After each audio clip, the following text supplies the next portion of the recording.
പ്രശസ്തനാവുന്നത്. വാർധയിൽ തത്വശാസ്ത്ര വിദ്യാർത്ഥിയായിരിക്കെ ഗ്രാമീണർക്കിടയിൽ പടർന്നു പിടിച്ച മലേറിയ രോഗത്തെ നേരിടാനുള്ള വഴി തേടിയാണ് ഫാദർ അജി ചികിത്സാരംഗത്ത് എത്തുന്നത്. ദരിദ്രരും അശരണരുമായ ഗ്രാമീണ രോഗികൾക്ക് ഏറ്റവും ചെലവ് കുറഞ്ഞതും എളുപ്പത്തിൽ ലഭ്യമാവുന്നതുമായ ഔഷധ പ്രയോഗം സാധ്യമാക്കുക എന്നതായിരുന്നു വെല്ലുവിളി. ചികിത്സാ ശാസ്ത്രത്തിൽ ഔദ്യോഗിക ബിരുദങ്ങളൊന്നുമില്ലാത്ത ഫാദർ പരീക്ഷണ നിരീക്ഷണങ്ങളിലൂടെ രോഗത്തെയും ചികിത്സയെയും കുറിച്ച് തന്റേതായ ചില ദർശനങ്ങൾ ആവിഷ്കരിച്ചു.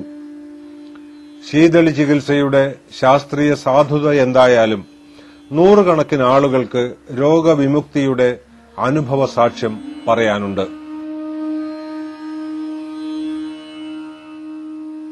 വാർധയിലാണ് ഞാൻ ഫിലോസഫി ചെയ്തത്. ഗാന്ധിജിയുടെ ആശ്രമം ഒക്കെ അടുത്തുണ്ട്. അവിടെ എപ്പോഴും പോവുകയും വരെയൊക്കെ ചെയ്തിരുന്നു. വിനോബാജിയുടെ ആശ്രമം ഉണ്ടായിരുന്നു. പക്ഷെ അതിനേക്കാളൊക്കെ കൂടുതലായിട്ട് ഞാൻ എല്ലാ ശനിയാഴ്ചയും ഞായറാഴ്ചയും പണിക്ക് പോകായിരുന്നു. അവിടെ അടുത്തൊരു സ്ഥലത്ത് അവധിയാണ് ശനി ഞായർ. പാറമടയാണ്. ഈ മധ്യപ്രദേശിന് ഒത്തിരി ആദിവാസികൾ വന്ന് അവിടെ പണിക്ക് പോകും. അവരുടെ കൂലി എന്ന് പറഞ്ഞാൽ 22 രൂപയുള്ളൂ ഒരു ദിവസത്തെ കൂലി. അതിനിടയിൽ മലേറിയ വന്ന് ഒത്തിരി പേര് മരിക്കുക. കാരണം ആശുപത്രി പോകാൻ അവരുടെ കാശില്ല. അങ്ങനെ ഇരിക്കുമ്പോൾ ഞാൻ ഓർത്ത് എന്തുകൊണ്ട് എനിക്കിത് പഠിച്ചുകൂടാ. അങ്ങനെ ഞാൻ എൻ്റെ സ്വാമിജി, മധ്യപ്രദേശിലൊരു സ്വാമിജിയാണ്, അദ്ദേഹത്തെ പോയി കണ്ട് അദ്ദേഹത്തിന്റെ കൂടെ ജീവിച്ചു. മരുന്ന് പഠിച്ചു. ആദ്യമായിട്ട് പഠിച്ചത് മലേറിയയുടെ മരുന്നാണ്. 1 രൂപ പോലും നമുക്ക് ചെലവിലെടുക്കും. അത് കൊടുക്കാൻ തുടങ്ങി ആൾക്കാർ വരാൻ തുടങ്ങി വേറെ അസുഖങ്ങൾക്ക്. അപ്പോൾ പിന്നെ ഞാൻ എൻ്റെതായ ചില വായനകൾ, പഠനങ്ങൾ, അന്വേഷണങ്ങളൊക്കെ ആയിട്ട് ഡെവലപ്പ് ചെയ്ത് അന്ന് തുടങ്ങിയുണ്ട്. പക്ഷെ ഇവിടെ വന്ന പിന്നെയാണ് കൂടുതൽ. ആയുർവേദം എന്ന് പറഞ്ഞാൽ എഴുതിക്കൂട്ടി ഉണ്ടാക്കി വെച്ചിരിക്കുന്ന കാലങ്ങൾ, പരമ്പരകളായിട്ടുള്ളൊരു മരുന്നാണ്. അതുപോലെ തന്നെ ഒരു ആയുർവേദ മരുന്നെടുത്ത് കഴിഞ്ഞാൽ നിങ്ങൾക്കൊരു 10-30 കൂട്ടൊക്കെ ഉള്ള സാധനങ്ങളാണ്. അത് ഭയങ്കര ഇതായിട്ട്. നമ്മുടെ അങ്ങനത്തെ വലിയ കൂട്ടുകളൊന്നുമില്ല ഇതിൽ. ഏറ്റവും കൂടിയ 2 അല്ലെങ്കിൽ 3 സാധനങ്ങളേ ഉള്ളൂ. അതുപോലെ തന്നെ എല്ലാ അസുഖത്തിനും ഒരേ മരുന്നുകളാണ് ഇവിടെ പോണത്. ആര് വന്നാലും ഒരു കുപ്പിയും കിട്ടും, ഒരു പൊടിയും കിട്ടും, ഒരു തുള്ളി മരുന്നും കിട്ടും. കാരണം അത് ബേസ് ക്ലിയർ ചെയ്യുന്നത്. ഇത്രയുള്ളൂ ഞാൻ പറയുന്നത്. ഇതൊരു ശീതളി ചികിത്സ എന്ന് ഞാൻ പറയുന്നത്. Heat reduction therapy. അപ്പൊ നമ്മുടെ ശരീരത്തിലെ കൂടുതൽ ചൂട്, അതാണ് എല്ലാ അസുഖങ്ങൾക്കും കാരണം. ശീതളി ചികിത്സ എന്ന് പറയുന്നത് ശാന്തതയുടെ ചികിത്സയാണ്. ശീതളമാകുക, ശാന്തമാകുക. അപ്പൊ കൊടുക്കുന്ന ആള്, എന്റെ സ്റ്റുഡൻസ് ഒത്തിരി പേര് പഠിക്കുന്നുണ്ട്. അവരോടൊക്കെ പറയുന്നത് ഇത്രേ ഉള്ളൂ. ആദ്യം ധ്യാനിക്കുക. നീ നിശ്ചലമാകുക, നീ ശീതളമാകുക, നിന്നിലുള്ള ചൂടൊക്കെ തണുക്കട്ടെ. Then you can. ഒരു അസുഖം ഒരു മരുന്ന്. ആ കോൺസെപ്റ്റിൽ കൂടെ കടന്നു പോയി. പിന്നെ ഒത്തിരി കാലമായിട്ട് കാത്തിരുന്നതാ. അപ്പൊ പല ട്രീറ്റ്മെന്റ് ചെയ്ത് ഇങ്ങനെ വന്ന് എന്റെ മനസ്സിലൊരു കോൺസെപ്റ്റ് വന്നു. എല്ലാത്തിനും ഒരു കാരണം ഒരു മരുന്ന്.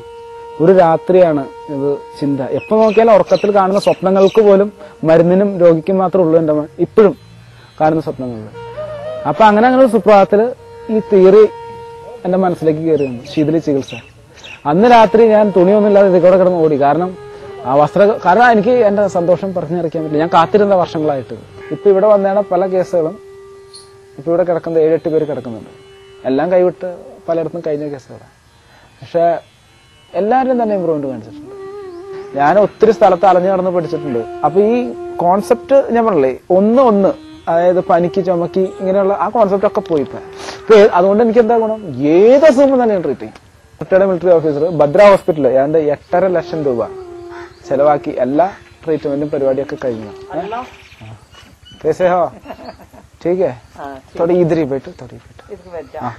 റിട്ടയർഡ് മിലിറ്ററി ഓഫീസറാ പുള്ളി. ഭദ്രേന്ദ്രന്റെ അടുത്ത് ആംബുലൻസ് കൊണ്ടുവന്നു. എല്ലാം കഴിഞ്ഞ് വീട്ടിൽ കൊണ്ടുപോയി ശുശ്രൂഷ ചെയ്തോളാൻ പറഞ്ഞു. അത് കഴിഞ്ഞിട്ട് ഒരു മാസം കഴിഞ്ഞപ്പോ വീണ്ടും വന്നു. ഇപ്പൊ പുള്ളി 1.5 കൊല്ലമായി ജോലി ചെയ്യുന്നു. സുഖമായിട്ട് ജീവിക്കുന്നു. എന്തായിരുന്നു ക്യാൻസർ. എവിടെ? കഴുത്തില് റേഡിയേഷൻ ചെയ്ത് എല്ലാം. ഒന്നുമില്ല, ഇനി മരിച്ചു കൊണ്ടുപോക്കോ, നിങ്ങളൊന്നും ചെയ്യാൻ പറ്റില്ല. അങ്ങനെയാണ് നമ്മുടെ അടുത്ത് കൊണ്ടുവരുന്നത്. നമുക്ക് ഏറ്റവും കൂടുതൽ ചെന്ന് 60-70 രൂപ ചെലവുള്ളൂ. मैं एक न्यूकम प्लास्टिक नाम की कंपनी में काम करता था. शिफ्ट इंचार्ज था, वहां पर शिफ्ट सुपरवाइजर था. मेरे को अचानक आंखों में प्रॉब्लम आई और ये मेरी आंखें बंद हो जाती थी. मेरी आंखें इस तरीके से बंद हो जाती थी और मैं इस तरीके से अपने आंखों को खोलता था. तो मैंने इसके बारे में ऑल इंडिया मेडिकल सेंटर और प्राइवेट नर्सिंग होम सारी जगह इलाज कराया. मेरा कहीं इलाज नहीं हुआ. तो जब मैं फादर जी के पास आया तो फादर जी ने कहा कि भाई ये केस ऐसा जो है देखा तो नहीं है, लेकिन मैं ट्राई करता हूँ. 3 दिन के बाद जो है ना फादर जी ने मेरे को मतलब जो है आंखों से दिखाई देना शुरू हो गया. എന്റെ ഇപ്പോഴത്തെ ഒരു സ്വപ്നം എന്താണെന്ന് വെച്ചാൽ ഇവിടെയുള്ള ഓരോ വില്ലേജിൽ ട്രെയിനിങ് കൊടുത്തിട്ട് ഒരു 1 ഡേ ട്രെയിനിങ്, അതുകൊണ്ട് ഇവിടെ കൊണ്ടുവന്ന് അവർക്ക് ഒരു 10 ദിവസത്തെ ട്രെയിനിങ് കൊടുക്കാം. എല്ലാ വില്ലേജിൽ നിന്നും ഒരാള് അയാൾക്കൊരു തൊഴിലുമായി, നാട്ടുകാർക്ക് ഉപകാരമായി. പല അസുഖങ്ങളും ഇവിടെ തീരാവുന്നതുള്ളൂ. വെറുതെ നമ്മൾ ആശുപത്രി ഒരു 80% അസുഖം നമുക്ക് ഒരു ഡോക്ടറിന്റെ അടുത്ത് കൊണ്ട് ആവശ്യമില്ല. ശരി, പണ്ടത്തെ നാട്ടുവൈദ്യം തന്നെ നമുക്ക് ചെയ്യാം. ഇവിടെ പഠിക്കാൻ വരുന്ന കുട്ടികളോട് എന്തെങ്കിലും ഫീസ് ഈടാക്കുന്നു? ഫീസില്ല, ഒന്നുമില്ല. ജസ്റ്റ് അവരൊക്കെ ഒരു ഗുരുകുലം ടൈപ്പാ. ഇപ്പൊ രോഗികൾക്ക് പോലും നമ്മൾ ഫീസൊന്നും വെച്ചിട്ടില്ല. അവര് തന്നെ ഭക്ഷണത്തിനുള്ള സാധനങ്ങൾ കൊണ്ടുവരുന്നു, എന്നുവെച്ചാൽ പുറത്തൊക്കെ പോയി കൊണ്ടുവരും. എല്ലാരും കൂടി കുക്ക് ചെയ്യുന്നു, മരുന്നുണ്ടാക്കുന്നത് എല്ലാവരും ആരൊക്കെ ഉണ്ട് അവരൊക്കെ മരുന്നുണ്ടാക്കാനായിട്ട് ഭാഗമാക്കും. ഇപ്പൊ എല്ലാവരുടെയും ഒരു ഒത്തൊരുമിച്ച പ്രവർത്തനം. ഞാൻ വന്ന സമയത്ത് അച്ഛൻ മരുന്ന് കൊടുത്തില്ല, എഴുതി കൊടുക്കുകയുള്ളു. അദ്ദേഹത്തിനെ കാണാൻ ആളുകൾ വരും, മറ്റു സ്ഥലങ്ങളിൽ പോയി മരുന്ന് വാങ്ങിക്കും. അവരത് പ്രയോജനം കാണുന്നുണ്ടെങ്കിൽ വീണ്ടും വീണ്ടും വരുന്നതായിട്ട്. അങ്ങനെ വലിയ ഇപ്പോഴാണ് പുതിയ ഹോസ്പിറ്റൽ പോലെ സംവിധാനം ഉണ്ടാക്കി. അതുകൊണ്ട് ആളുകൾ എന്ന് പറയുമ്പോൾ ഇവിടെയുള്ള ഗ്രാമീണർക്ക്, സാധാരണക്കാരായിട്ടുള്ള മനുഷ്യർക്ക്, പാവപ്പെട്ടവർക്ക് അവരുടെ ജീവിതത്തിൽ പ്രയോജനകരമാണ് എന്ന് മനസ്സിലായപ്പോൾ ആളുകൾ അദ്ദേഹത്തിനെ സ്നേഹിക്കുക. ഇവിടെ ജാതി മത വ്യത്യാസമില്ല. അച്ഛൻ എല്ലാവരോടും, എല്ലാ തട്ടിലുള്ള വ്യക്തി ജീവിതങ്ങളോടും അച്ഛന് ബന്ധമുണ്ട്. അങ്കമാലിയിലെ പാറേക്കാട്ടിൽ ദേവസിക്കുട്ടി സെബാസ്റ്റ്യന്റെയും മേരി സെബാസ്റ്റ്യന്റെയും പുത്രനായ അജിക്കുള്ളിൽ ഒരു പരിവ്രാജക സങ്കല്പം എപ്പോഴോ കൂടുകൂട്ടിയിരുന്നു. കേരളത്തിലും പുറത്തുമുള്ള സെമിനാരികളിലെ പൌരോഹിത്യ പഠനങ്ങൾക്കിടയിലും മതാതീതമായ ഒരു സന്യാസത്തിന്റെ മഹാപ്രസ്ഥാനം ഒരു സ്വപ്നം പോലെ അദ്ദേഹത്തെ നയിക്കുകയായിരുന്നു. ചെറുപ്പത്തില് സാധാരണ ഒരു ഇത് അങ്കമാലില് ഫാദറ് പന്നിയുടെ ബിസിനസ്സാണ്. ചെറുപ്പം തുടങ്ങി പള്ളിയും, പിന്നെ എന്റെ കൂട്ടുകാരൊക്കെ ഹിന്ദുക്കളും മുസ്ലിംസും ഒക്കെ ഉണ്ട്. ഒരു ഭക്തിമാർഗത്തിലേക്കുള്ള സാധ്യത ഉണ്ടായിരുന്നു അവിടെ? തീർച്ചയായിട്ടും ഉണ്ടായിരുന്നു, ചെറുപ്പം മുതലുണ്ടായിരുന്നു.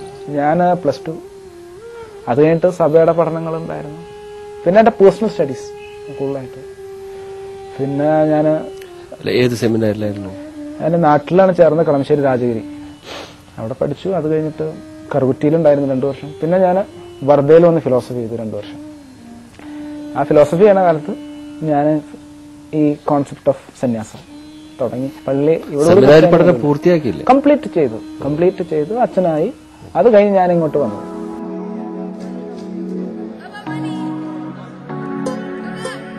ഏക്കർ വിസ്തൃതിയുള്ള കൃഷിയിടത്തിനുള്ളിലാണ് ദർശനാലയ ആശ്രമം. കൃഷി തന്നെയാണ് ദർശനാലയയുടെ വരുമാന സ്രോതസ്. ഗോതമ്പും ബജ്രയും ഉരുളക്കിഴങ്ങും തണ്ണിമത്തനും പച്ചക്കറികളും ഇവിടെ കാലാകാലങ്ങളിൽ കൃഷി ചെയ്യുന്നു. ഫാദർ അജി സെബാസ്റ്റ്യനോടൊപ്പം ആശ്രമത്തിലെത്തുന്ന ഗ്രാമീണരും വയലിൽ പണിയെടുക്കുന്നു.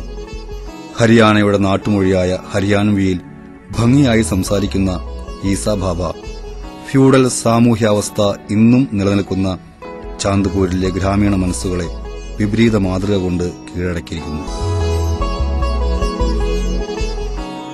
ഇവിടെ ഞങ്ങള് ഗോതമ്പ്, ഇപ്പൊ അരിയുടെ കാലം കഴിഞ്ഞു.